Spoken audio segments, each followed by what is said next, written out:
নমস্কার। এই মুহূর্তের বড় খবর। আজ সংসদে পেশ হলো কেন্দ্রীয় বাজেট 2026। অর্থমন্ত্রী নির্মলা সীতারামন আজ তার নবম বাজেট পেশ করলেন। এই বাজেটে যুব সমাজ, মধ্যবিত্ত এবং ব্যবসায়ীদের জন্য বড় ঘোষণা করা হয়েছে। বাজেটের বড় ঘোষণা, সরকার চালু করছে এসএমই গ্রোথ ফান্ড। এই ফান্ডে থাকবে 10,000 কোটি টাকা।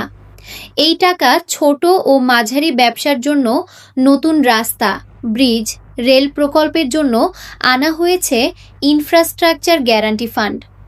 টেক্সটাইল, বায়োফার্মা এবং রিয়েল এস্টেট সেক্টরে বিশেষ সুবিধা দেওয়া হবে যুব সমাজের জন্য। যুবদের জন্য নতুন স্কিল প্রোগ্রাম চালু হচ্ছে। এই প্রোগ্রামে এআই, ডিজিটাল স্কিল এবং ডেটা প্রশিক্ষণ দেওয়া হবে।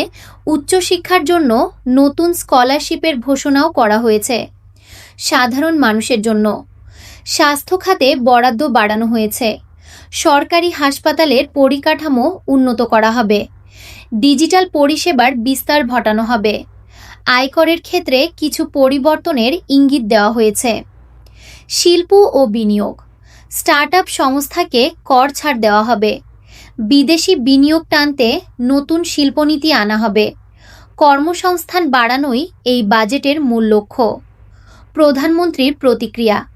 প্রধানমন্ত্রী নরেন্দ্র মোদী বলেন, এই বাজেট যুব শক্তিকে সামনে রেখে তৈরি করা হয়েছে। এই বাজেট আত্মনির্ভর ভারত গড়বে।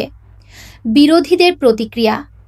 বিরোধীরা বলছে, গরিব মানুষের জন্য আরও বেশি সাহায্য দরকার ছিল। কৃষকদের জন্য আরও বড় প্যাকেজ দরকার ছিল। তবে সরকার বলছে, এই বাজেট ভবিষ্যতের জন্য শক্ত ভিত্তি তৈরি করবে। শেষ কথা, এই মুহূর্তে এতটাই খবর। ভালো লাগলে অবশ্যই লাইক করতে ভুলবেন না। পরবর্তী আপডেটের জন্য চোখ রাখুন আমাদের চ্যানেলে। ইউটিউব চ্যানেল বঙ্গ নিউজ সাবস্ক্রাইব করুন এবং ফেসবুক পেজ বঙ্গ নিউজ লাইক করুন। আমি ছিলাম রুমা আপনাদের সঙ্গে। নমস্কার।